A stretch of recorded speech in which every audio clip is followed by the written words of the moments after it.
Jueves Santo. El mandamiento del amor. El regalo de la presencia eterna.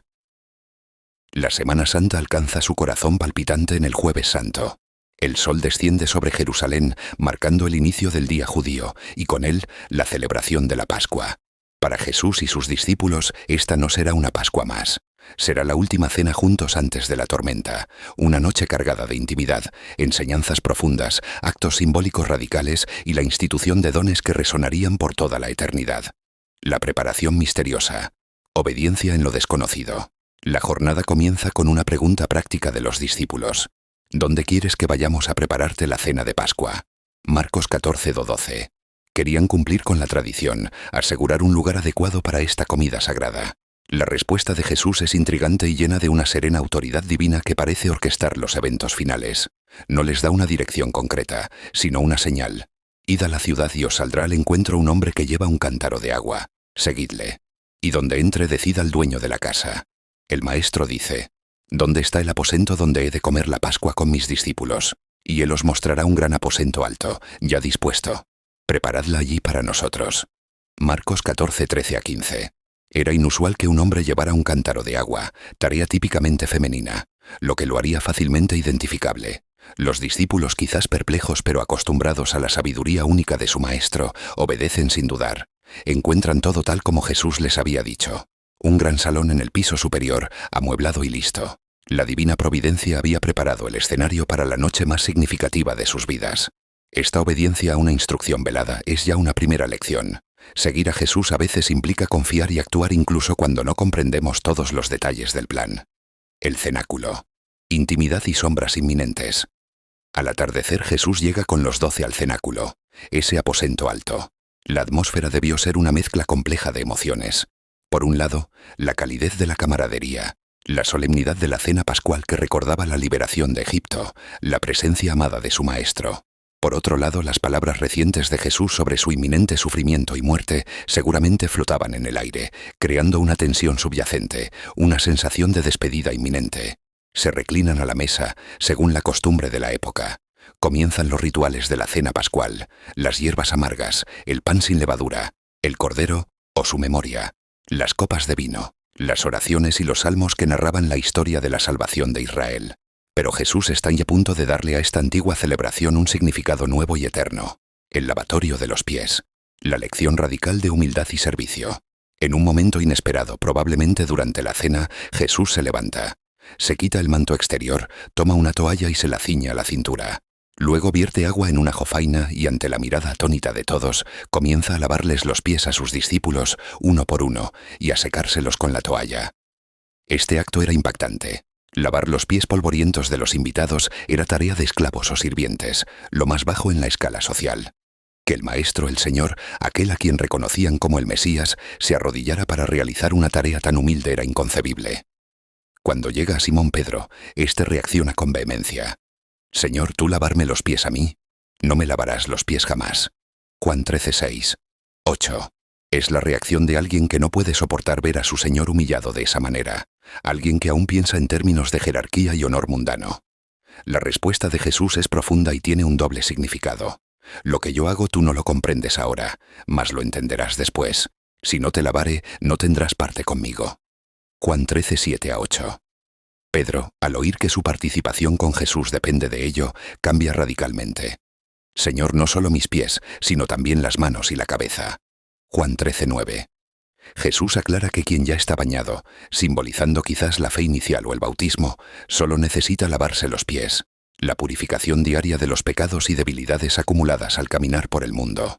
Una vez terminado, Jesús se vuelve a poner el manto, se sienta de nuevo y les pregunta: «¿Sabéis lo que os he hecho? Vosotros me llamáis Maestro y Señor, y decís bien porque lo soy. Pues si yo, el Señor y el Maestro, he lavado vuestros pies, vosotros también debéis lavaros los pies los unos a los otros. Porque ejemplo os he dado, para que como yo os he hecho, vosotros también hagáis». Juan 13:12-15. El mensaje es claro y revolucionario. El liderazgo en el reino de Dios no se basa en el dominio, sino en el servicio humilde. La grandeza se encuentra en abajarse para elevar a los demás. Es un llamado a una comunidad donde el amor se expresa en acciones concretas de cuidado mutuo, sin importar el estatus. Es la esencia del mandatum. La institución de la Eucaristía. El testamento de amor. Mientras comían, Jesús toma el pan sin levadura de la Pascua. Pronuncia la bendición, lo parte y se lo da a sus discípulos, diciendo palabras que cambiarían el curso de la adoración para siempre. Tomad, comed. Esto es mi cuerpo, que por vosotros es entregado. Haced esto en memoria de mí. Mateo 26:26, Lucas 22:19. Luego toma una copa de vino, probablemente la tercera copa de la cena pascual, la copa de bendición. Da gracias, se la pasa y dice: bebed de ella todos, porque esto es mi sangre del nuevo pacto, que por muchos es derramada para remisión de los pecados. Haced esto todas las veces que la bebiereis en memoria de mí. Mateo 26:27-28. Primera carta a los Corintios 11:25. En estos gestos y palabras sencillas pero cargadas de poder, Jesús instituye la Sagrada Eucaristía, la Santa Cena. Transforma la antigua Pascua en la nueva. El pan partido ya no es solo un recuerdo de la salida de Egipto, sino su propio cuerpo entregado en sacrificio. El vino derramado ya no es solo un símbolo de alegría festiva, sino su propia sangre, la sangre del Cordero de Dios que sella una nueva alianza entre Dios y la humanidad, una alianza basada en el perdón de los pecados obtenido a través de su muerte inminente. Les pide que hagan esto en memoria de mí. No es un simple recuerdo nostálgico, sino una anamnesis, un memorial que hace presente y eficaz aquí y ahora el sacrificio redentor de Cristo cada vez que se celebra. Es el regalo de su presencia continua, real y sustancial, en medio de su pueblo hasta el fin de los tiempos. Es el alimento espiritual que une a los creyentes con Él y entre sí, formando su cuerpo, la Iglesia. La sombra de la traición y la negación. Pero incluso en este momento de máxima intimidad y donación, la sombra del pecado humano se proyecta sobre la mesa. Jesús con profunda tristeza mira anuncia: de cierto os digo que uno de vosotros que come conmigo me va a entregar. Marcos 14:18. La consternación se apodera de los discípulos. Uno a uno comienzan a preguntar con genuina angustia: ¿soy yo, Señor? Mateo 26:22. La pregunta revela su propia conciencia de fragilidad, su temor a ser capaces de tal acto. Jesús identifica al traidor, aunque de manera velada o directa según el Evangelio, quizás al darle un trozo de pan mojado a Judas Iscariote, y a Judas le dice: lo que vas a hacer, hazlo pronto. Juan 13:27. Nadie más en la mesa comprende el significado completo de esas palabras. Judas, sellado en su decisión, se levanta y sale del cenáculo. Juan añade un detalle escalofriante: y era ya de noche. Juan 13:30. La oscuridad física reflejaba la oscuridad espiritual que envolvía al traidor al abandonar la luz de la presencia de Cristo. Poco después, Jesús dirige una advertencia a Pedro, quien probablemente lleno de fervor tras la cena y las enseñanzas, declara con audacia: aunque todos se escandalicen de ti, yo nunca me escandalizaré. Aunque me sea necesario morir contigo, no te negaré. Mateo 26:33, 35. Conociendo la debilidad humana, Jesús le responde con tristeza predictiva: de cierto te digo que esta noche, antes que el gallo cante 2 veces, me negarás 3 veces. Marcos 14:30. La autoconfianza de Pedro chocaría pronto con la dura realidad de su miedo.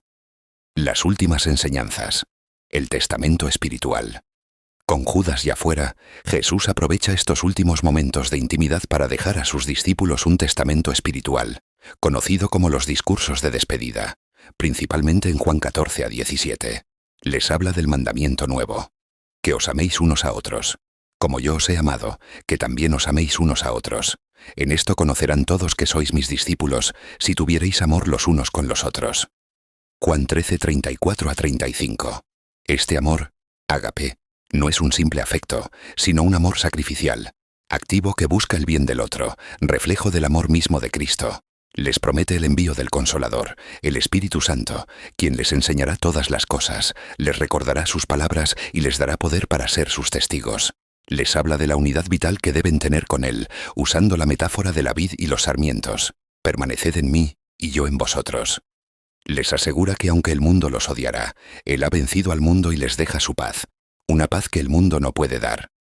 Culmina con una oración sacerdotal conmovedora, Juan 17. Intercediendo por ellos y por todos los futuros creyentes, pidiendo por su unidad, protección y santificación. Hacia Getsemaní, el preludio de la agonía.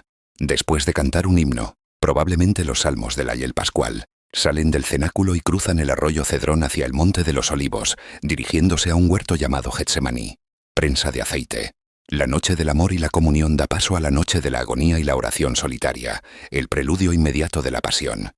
Enseñanza profunda del Jueves Santo. El Jueves Santo es un torrente de gracia y enseñanza.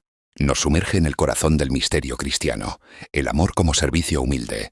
El lavatorio de los pies nos desafía a vivir nuestra fe no desde la altura, sino desde la humildad, sirviendo a los demás, especialmente a los más necesitados, sin esperar nada a cambio. El verdadero liderazgo es servicio. La Eucaristía como presencia y sacrificio. Nos recuerda el inmenso regalo de la presencia real de Cristo en la Eucaristía, alimento para nuestra alma y vínculo de comunión. Nos invita a acercarnos a ella con fe, gratitud y un corazón preparado, reconociendo el sacrificio que representa. La nueva alianza en su sangre. Celebramos el inicio de una nueva relación con Dios, sellada no con sangre de animales, sino con la sangre preciosa de Cristo, que nos ofrece perdón, reconciliación y vida eterna. El mandamiento nuevo del amor. El amor mutuo, sacrificial y activo es la señal distintiva del discípulo de Cristo. Estamos llamados a amarnos como Él nos amó, un estándar radicalmente alto. La realidad de la fragilidad humana. Las figuras de Judas y Pedro nos recuerdan nuestra propia capacidad para el pecado, la traición y la negación, llamándonos a la humildad, a la vigilancia y a la dependencia constante de la gracia de Dios. La importancia de la oración y la comunidad. Jesús busca la oración y la compañía de sus amigos en su hora de necesidad, enseñándonos el valor del apoyo mutuo y de llevar nuestras cargas a Dios en oración. La noche más larga. Apenas comienza. El Jueves Santo nos deja en el umbral de los eventos más oscuros y a la vez más luminosos de la historia. La traición está en marcha, la negación se acerca y la agonía en el huerto precederá al arresto, juicio y crucifixión. Te invitamos a continuar este camino con nosotros en nuestro próximo video, dedicado al Viernes Santo. Exploraremos el juicio injusto, el camino doloroso de la cruz y el sacrificio supremo de amor en el Calvario. No te desconectes.